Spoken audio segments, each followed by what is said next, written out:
Just a warning before this video starts, my microphone was unfortunately on 100% gain, so be sure you turn it down. Enjoy the video. Welcome back to another Ultimate Research Submarine video, but today we're going to be adding systems. Let's go ahead and bring this to the workbench and get started here. So as you guys know, submarines need sonar, and they definitely need the room to be a little bit more decorated with this. So we need more dials in here. There's like nothing being displayed, and we actually need to add a video feed for both of these piloting seats here. But that's what we're going to be doing today. So let's go ahead, grab a camera here. This will be located right here on the dead front, and do we have enough room? Oh my gosh, perfect. And then we'll put this just right here, and this video feed will go straight to our captain's quarters connected to these two monitors right here. So now we can actually see what's going on outside of the submarine finally. And then we need to connect those to our main battery that we just added yesterday's video. Make sure you go check that out if you haven't already. So we'll go ahead and add that. Then we're going to put a big yellow button here, and this will be named displays. There we go. We got a displays button. Then we'll also connect that to electricity, but first we're going to connect it to our monitor so they can actually turn on. Now let's go ahead, spawn it in, and actually test it out, see if the monitors turn on. I hope they will. I don't know why they wouldn't. There we go. Now that we're inside of our submarine, let's go right here, turn on this, and there we go. Now we have a clear view of what's going on outside. We don't even have to go in first person, matter of fact, but then we want a button to change it to IR mode just in case we're really deep and actually can't see anything. So we're going to do that real quick.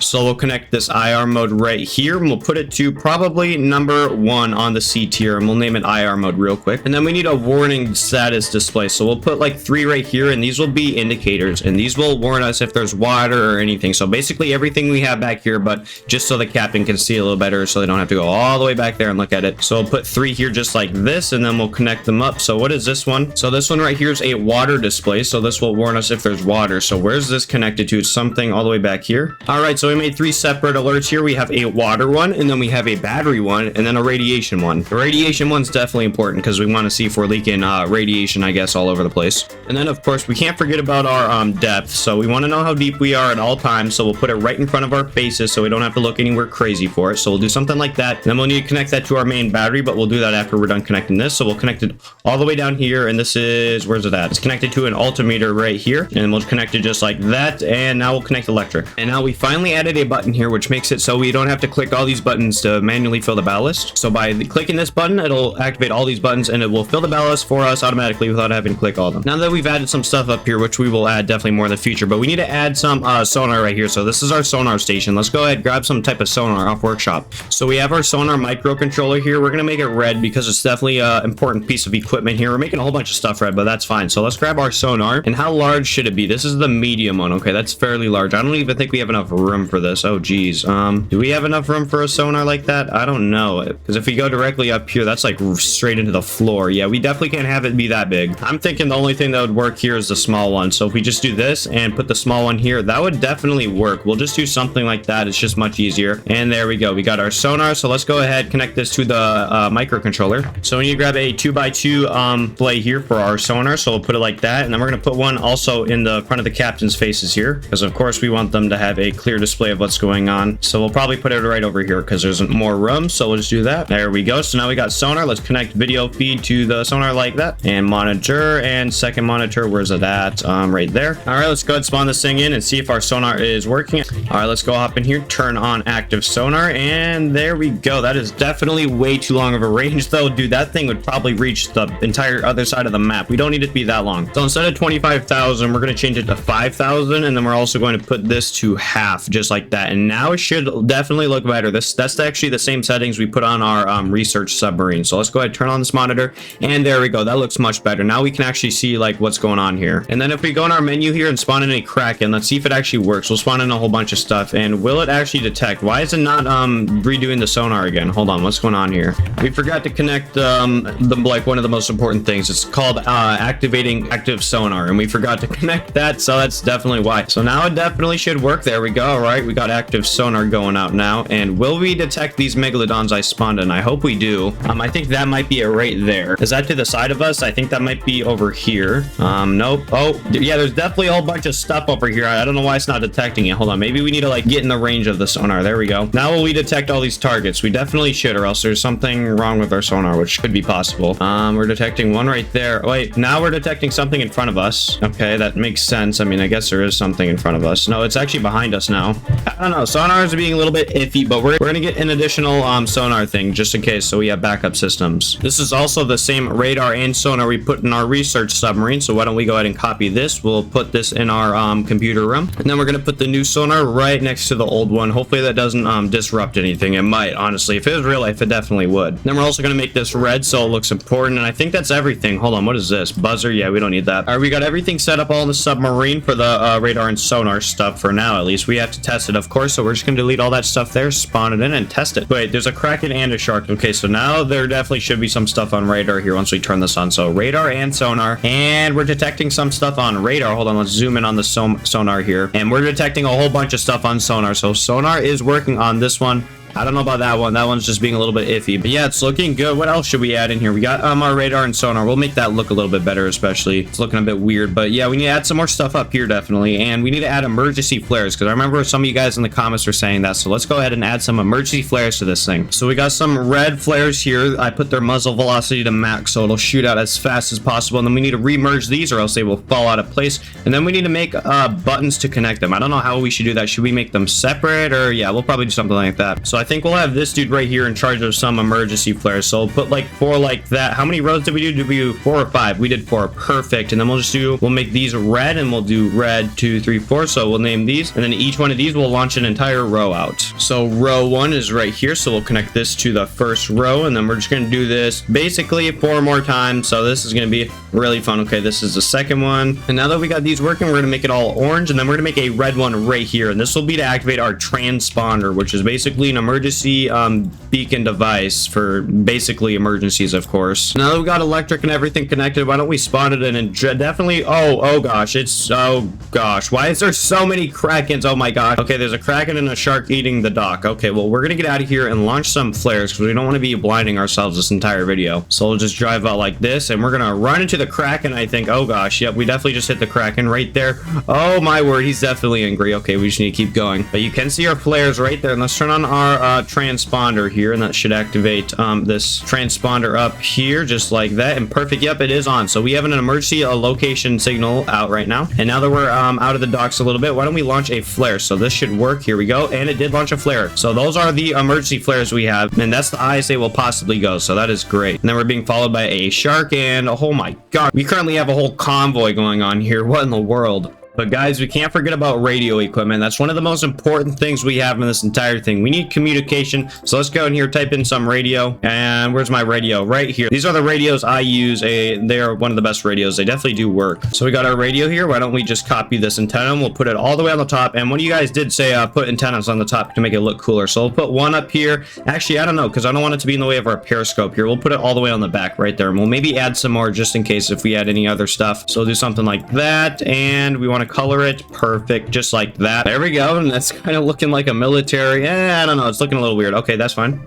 But then what we're going to want to do is copy this entire control panel right here. This is how we communicate. So we're going to want to put this in the control room somewhere up here. So we'll do something like that, and then maybe we could just put it right back in this wall right here. I mean, that would work. Is that in the way of anything? I don't think so. Yeah, we can do that, and we'll merge it in there just like that, and then we want to definitely paint it. So there we go. Now we got some radio stuff, but we can't forget about the most important stuff right here, which is the logic to it. So we'll just copy this motherboard right here, and we're going to make this red, of course, too, because it's definitely an important piece. We need communication. That's one of the top things in this entire operation. And then we'll put it right next to this radar microcontroller right here, so we'll merge it in there and make it red. There we go. All right, now we have radio stuff, but what is this button right here? Is this like to activate the radio? What is this connected to? Oh, it's a monitor. So we'll connect this to displays. So we'll connect this monitor right here to our displays, and we'll put on a backlight too. Why not? There we go. Now we got all this working. Let's go ahead and spawn it in, see if we can actually talk to ourselves. And then we still got our flares over there going bright. Perfect. All right, let's go ahead,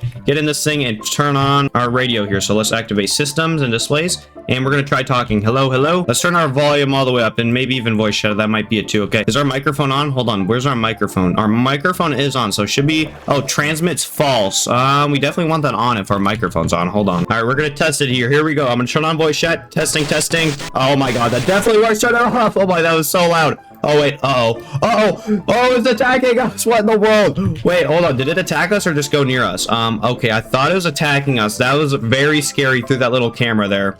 I'm going back at workbench. I'm scared. We have a working radio, and this can reach 20,000 meters, so we can definitely communicate for some pretty far distances here. So what else should we add to this? And then we're going to put some engine displays right here for the captain, because he definitely needs to be able to see some of this important stuff. So what we're going to do here is put some dials, and these dials will display basically how hot the reactor is and how much generator output it is outputting. And that's all I can think of right now. So we're going to block off that last one. But right now we need to connect this to the engine temperature. And we name this reactor generator, which we will connect straight to the reactor generator, which is somewhere back here. It's like a large, wait, I forgot. I think there's like a whole bunch of generators in this reactor actually. Where is it at? I'm just trying to locate the generators. Oh, that's a lot of flywheels. I just need a generator now. Is this it here? I don't know. Here it is, the large generator from the engine. We'll connect that to the output, and then we're going to connect the reactor temperature right there, and then we connect that to one of like the control rods, I think. So where's this thing's fuel rods all located? I think somewhere like right here. So fuel rod temperature, we'll grab the center reading right there, and there we go. We got all those connected. And then we're going to put a dial right here, which will be the signal strength from the radio. So we need to know how good our strength is, like when we're communicating with someone, so we don't randomly disconnect. And if we do disconnect, we actually kind of know why. So we'll connect electricity to that, and then we're going to grab the node right here, and we'll connect that straight to signal strength. And now we will get a percentage on how good our signal strength is. Then we're also going to put the dial right here. It's going to be boiler pressure, so we know how much pressure we have. And then I don't know if this is going to work, but we're going to put 2 key buttons here to blow the ballast basically without having to get up just in case.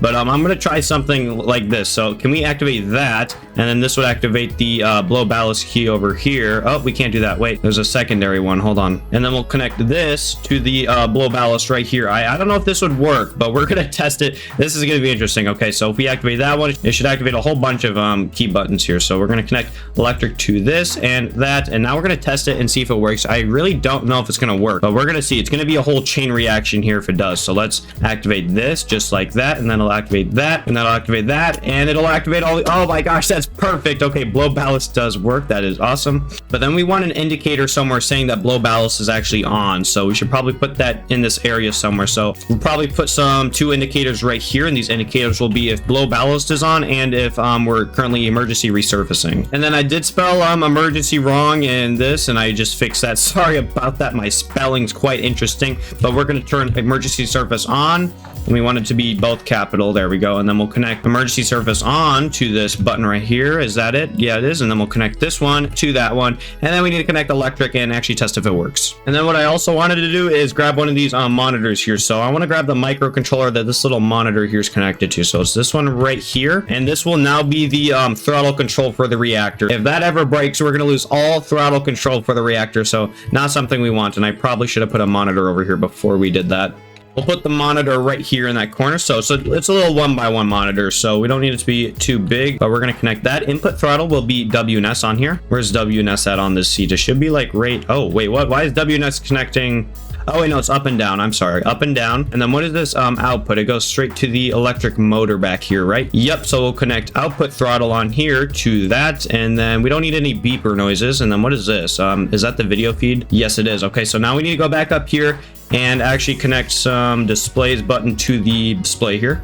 And then we're going to connect electric, spawn it, and test if this actually works. I think it will. All right, let's get in our seat here, activate displays, and there we go. So now we have a throttle display. We should have done this a long time ago, but now when we hold it down, it will actually go to a complete stop without going over or under. So pretty cool stuff. So now we know how fast this thing will go. Matter of fact, talking about how fast this thing goes, we need to make a speed display in here that tells us how fast we're going. I probably should have put that somewhere because now this entire area is like filled with stuff. And I found the perfect spot. So right in the middle of both of these, and it actually doesn't even affect us, so we can put it there without it getting in the way of anything. And we're going to color that, and then we'll just name it meters per second. And then we need a, what is it called, speed sensor. There we go. And then we'll put this in our logic room back here because I don't know where else we'll put it, and we'll make it red, put it there. Doesn't need electric, no it doesn't. And then we'll connect this straight to all these buttons right here, so we'll connect to that one and that one. There we go. Now we got displays. And then we actually need a button in here to lock down the entire submarine, just in case there's some type of active ongoing emergency. So we'll put a button, where should we put this at? We'll put it right here. We'll put the button right here, and this will be responsible for locking down this entire thing if there's ever an emergency. So now that we have it named a lockdown submarine, we're going to connect all of this to every single door in this thing, and it'll just completely lock it down with a click of a button. So lock that door, lock that door, lock that door. We're locking every single door if this is ever on. on. We cannot have anyone leaving or entering the current room they are in, because that would be a security breach at its finest right there. So we're locking every single door. So I mean every door. So just keep clicking all these doors, and I think that's it. And we can't forget about this one right here. Actually, we'll connect that to external output. There we go. All right, now every door definitely is locked. I want a separate button to lock this hatch right here, because I might want to lock this one but not lock down the entire ship while I'm at it. So we'll connect a button here to lock this door separately, and we want it to be really fast lock just in case. So when it's activated, we'll connect lock, and then external output will be that also. And now we need to test it and of course see if it actually works when we lock down this thing. So let's spawn it in and see if it locks all doors. So let's go ahead, click this right here, and now this entire thing should be, wait, why is that? Oh, it doesn't have electric. Okay, that makes sense. But all these other doors are locked, so we really can't even get out of this room. Now that we got that all lockdown stuff working, we need to add a place in here to turn on all the lights at once, and this might be the perfect spot right here. But I was thinking over here too. I think over here would be a little bit actually no, it'd kind of be in the way. Actually, we're gonna do it right here. So we'll have this entire thing right here be like a panel, and this will activate all the lights on this boat basically. So we're gonna make it yellow so it looks kind of electrical here, and there we go. Now that we have this little panel here, we'll have to name all those separate rooms we have in this thing. Now that we have all these names, we have to connect all of them to the lights that they're supposed to go to. So this is going to take forever. All right, I think I have everything connected. Let's go ahead and spawn this thing in and actually see if we do. I honestly hope we do. The control room lights, okay, that activates the lights in here. Those all work. Let's just activate all lights. Here we go. Okay, it might get a little bit laggy. Actually, it doesn't. Okay. And then some of you guys did say you didn't like this here, but I don't know where else I'd put it. I mean, we can walk through it still, so it's not that big of a deal. But all lights in here are working. Same with over here. And let's actually turn it to straight nighttime. So we'll put it to nighttime just like that. And let's go no clip back inside of this thing. And it looks like it's daytime in here. No one could tell a thing. What was that? I think we just got attacked by a kraken. All right, there we go. Okay, that light's not working. It doesn't have electric. Okay, what about the one over here? It also doesn't have electric. Okay, we'll fix that. I hear it roaring. Okay, all the lights in the kitchen are working, and then oh, it's a little bit dark right here. Okay, that one's supposed to be on, and okay, that one's also supposed to be on. Oh, it is on. It just has no electric. Okay, that's kind of an issue we're having. We don't have electric for half of these lights. Oh my gosh. But besides that, most of these lights in here are working. Let's check the HVAC room. Okay, light doesn't have electric, and same with in here kind of. Okay, everything's looking good. We just need to add some electric to this thing. There we go. Now we got all the lights actually working in this thing, but that's probably going to be it for this video, guys. I don't think there's a whole lot much more to this series. This actually might be the last video unless I get a really good idea in the comments. I do also have to add a tool room to this, which I'll probably do off camera here, but make sure you guys like and subscribe, hit that bell. But thanks for watching, and goodbye.